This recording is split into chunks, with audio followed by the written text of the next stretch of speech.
नमस्कार. ध्येय MPSC YouTube चॅनलवर आपले सर्वांचे स्वागत आहे. आज या व्हिडिओच्या माध्यमातून चिपको आंदोलनाविषयीची माहिती आपण पाहणार आहोत. तत्पूर्वी चॅनलवर जर आपण नवीन असाल तर चॅनलला सबस्क्राईब करा, जेणेकरून येणाऱ्या नवीन व्हिडिओची नोटिफिकेशन आपल्यापर्यंत पोहोचली जाईल आणि त्याच माध्यमातून आपल्याला नवनवीन व्हिडिओ आपल्याला देखील माहिती मिळत जाईल.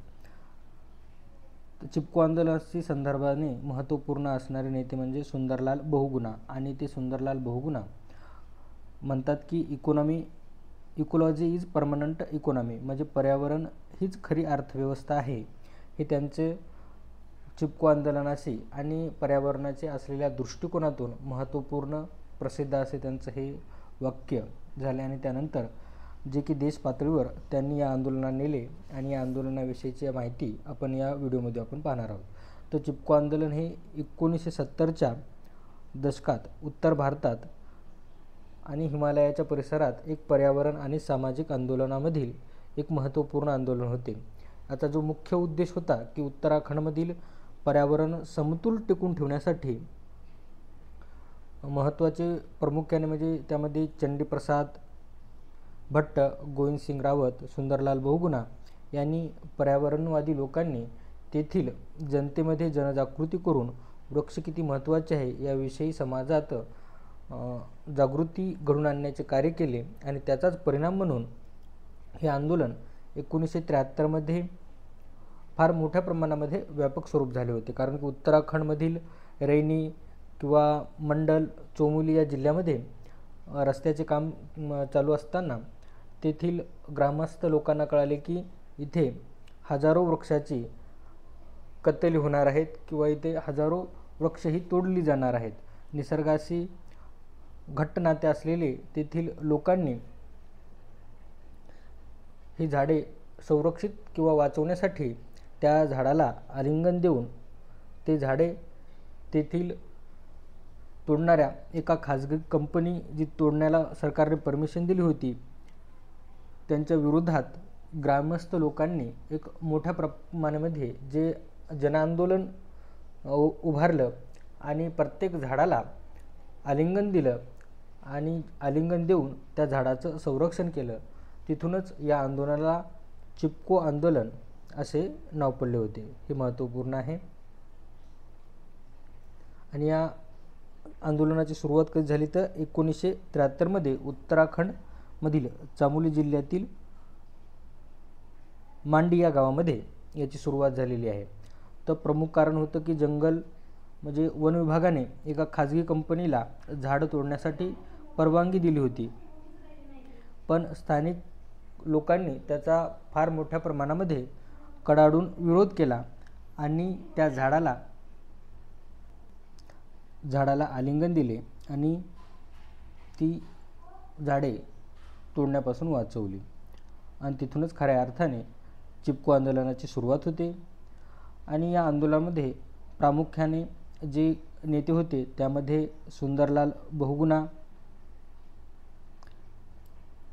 त्याचबरोबर चंडीप्रसाद भट्ट, आंदोलनाचे जे संस्थापक किंवा संघटक म्हणून देखील त्यांची ओळख आहे. त्याचबरोबर गौरादेवी हे पहिल्या प्रत्यक्ष महिला आहेत की झाडाला मिठी मारणाऱ्या महिलांपैकी एक त्या महिला होत्या, जे की या आंदोलनाचं त्यांनी खऱ्या अर्थाने नेतृत्व केलं. म्हणजे रैनी जंगलामध्ये जेव्हा वृक्षाची तोड होत असताना तेथील ग्रामीण भागातील स्त्रियांना एकत्र करून त्या ठिकाणी जाऊन त्या वृक्षाला ज्या प्रकारे त्यांनी आलिंगन किंवा मिठी मारली आणि त्या झाडांची वाचवण्याचे काम प्रत्यक्षात हे कोणी केलं तर गौरीदेवी यांनी केलेलं आहे.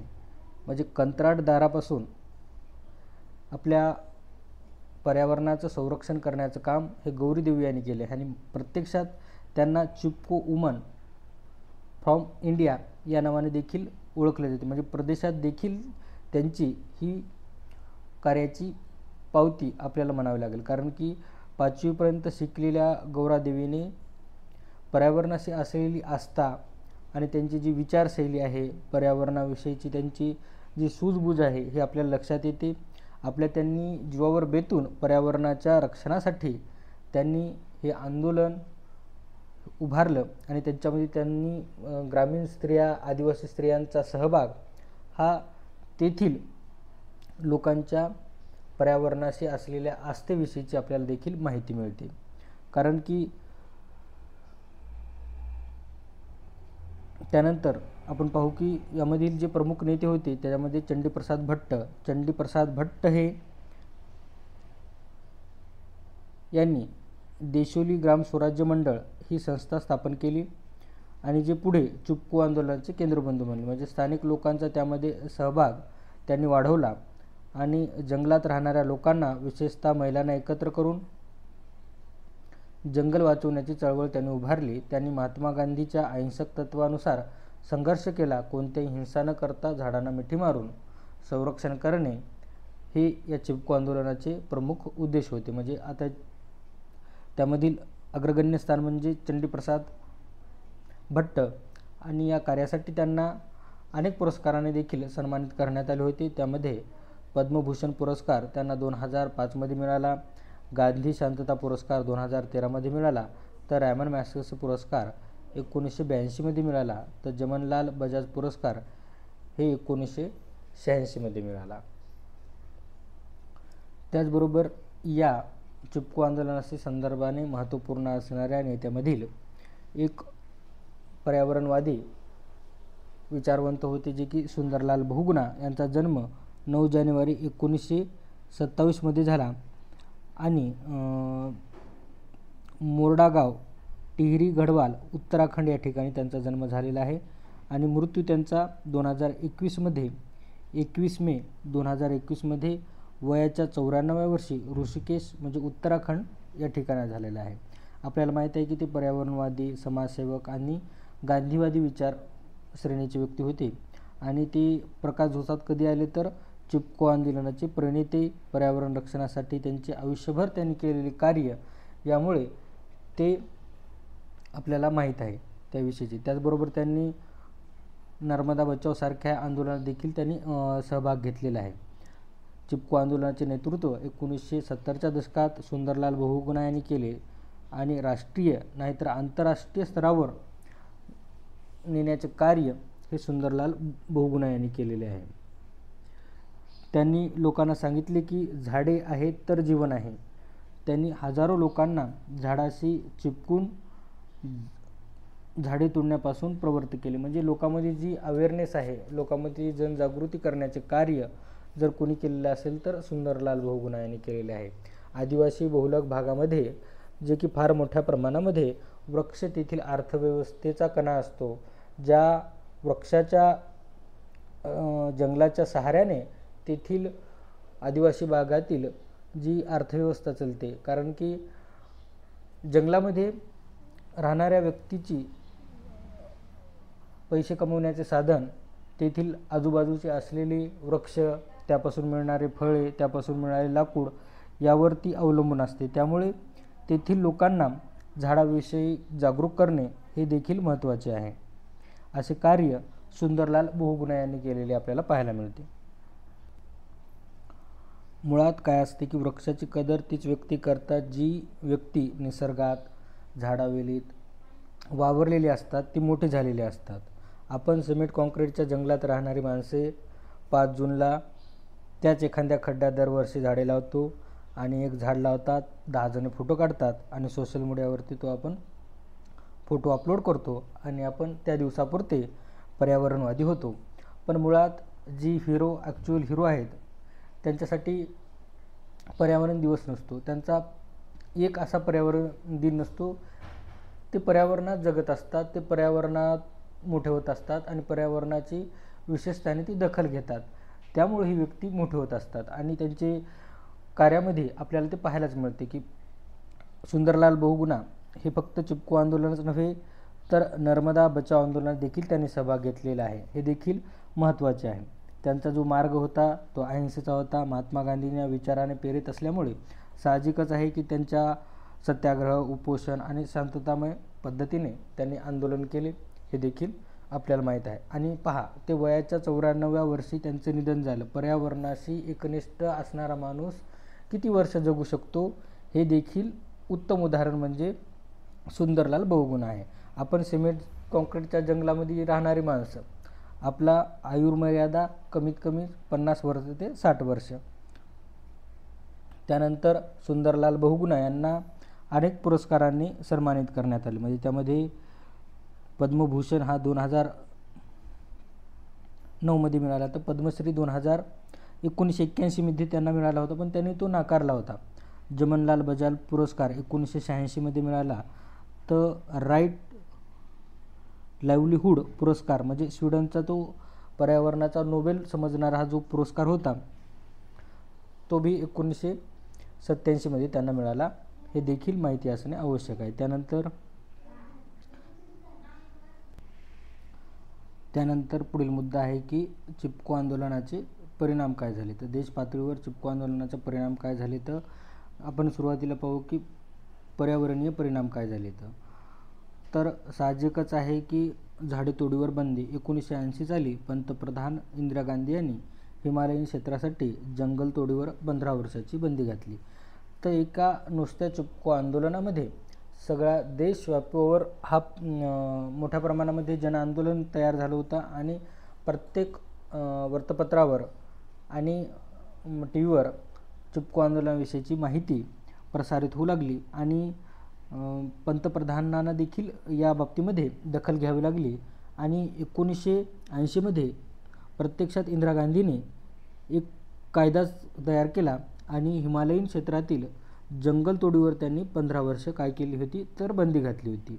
आणि या आंदोलनामुळे जंगलाचे संरक्षण झाले. म्हणजे चिपको आंदोलनामुळे अनेक झाडाचे प्राण वाचले. स्थानिक लोकांनी जंगलाचे महत्त्व जाणून स्वतःचा पुढाकार घेतला. म्हणजे याच्यामध्ये जंगलाचे संरक्षण तर झाले, पण स्थानिक लोकांना जंगले टिकली तर आपली अर्थव्यवस्था, आपल्या कमाईचे साधनही टिकतील या भावनेनं लोकसहभाग देखील मोठ्या प्रमाणामध्ये वाढला. हे या चिपको आंदोलनाचे आपल्याला परिणाम म्हणून सांगता येईल.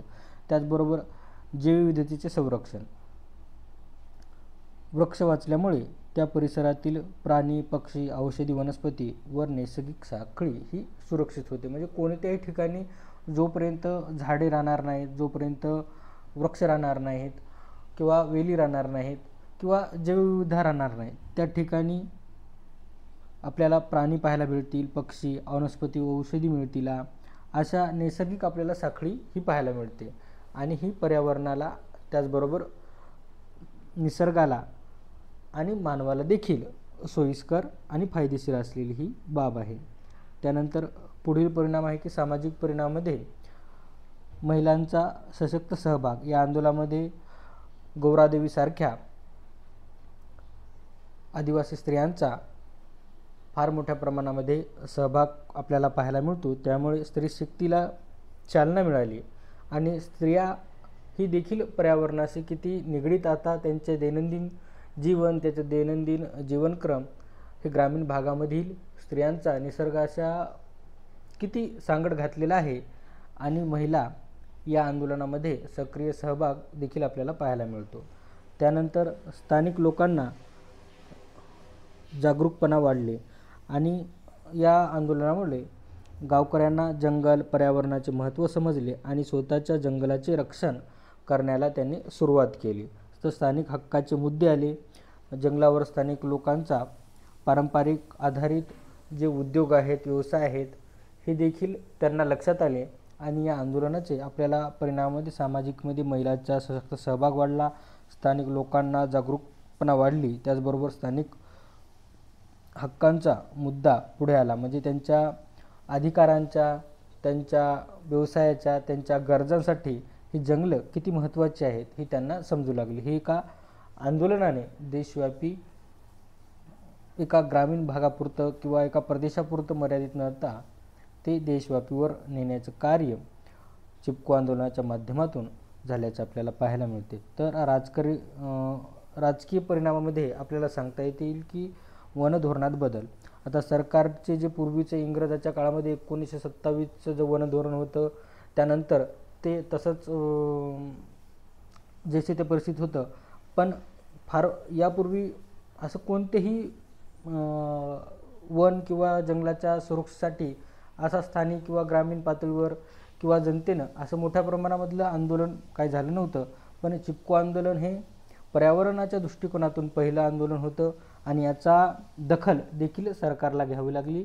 1980चा कायदा हा चिपको आंदोलनाचा परिणाम आपल्याला म्हणावा लागेल आणि वरण धोरणात देखील बदल झाला हे देखील आपल्याला नमूद करणं गरजेचं आहे. तर पर्यावरण आपण सांगितलं की विकास विरुद्ध पर्यावरणातील राष्ट्रीय चर्चा, विकासाच्या नावाखाली पर्यावरणाची हानी होत असल्याने राष्ट्रीय पातळीवर पोहोचली. म्हणजे आता आपण पाहतो की पर्यावरणाच्या बाबतीमध्ये फार मोठ्या परिषदा भरल्या जातात. ग्लोबल वॉर्मिंग सारख्या समस्या आता निर्माण झालेल्या आहेत. याच्यावर आंतरराष्ट्रीय पातळीवर आता काम करणं चालू आहे. हे जे की आपल्या भारतातील व्यक्तींनी जंगले वने संरक्षित करण्यासाठी ही फार मोठ्या प्रमाणामध्ये इथली इकोलॉजी वाचवण्यासाठी ही आंदोलने उभारली होती.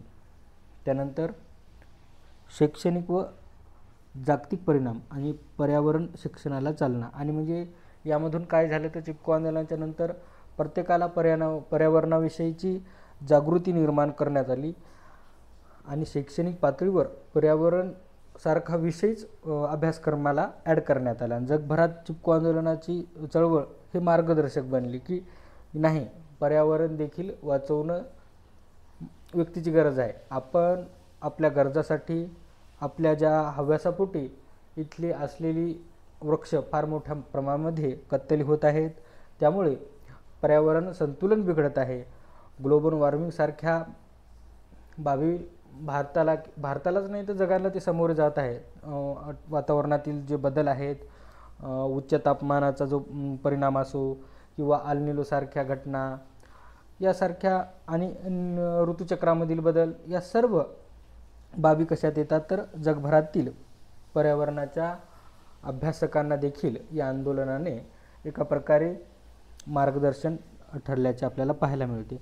आणि हे आंदोलन फक्त पर्यावरण आणि याच्यापुरतंच मर्यादित न राहता यासारख्या अनेक पर्यावरणाशी जे निगडीत असलेले अनेक घटक आहेत यांना देखील त्यांनी प्रेरणा केली. म्हणजे त्यामध्ये आपल्याला म्हणता येईल की नर्मदा बचाव आंदोलन, म्हणजे वृक्षच आहेत त्याचबरोबर नदी देखील वाचली पाहिजे.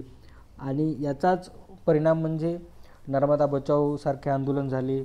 अन्य छोट्या छोट्या राज्यांनी देखील याचा आदर्श घेतला आणि कर्नाटकामध्ये अप्को आंदोलन झाले. त्याचबरोबर केरळमध्ये साईट व्हॅली आंदोलन झाले.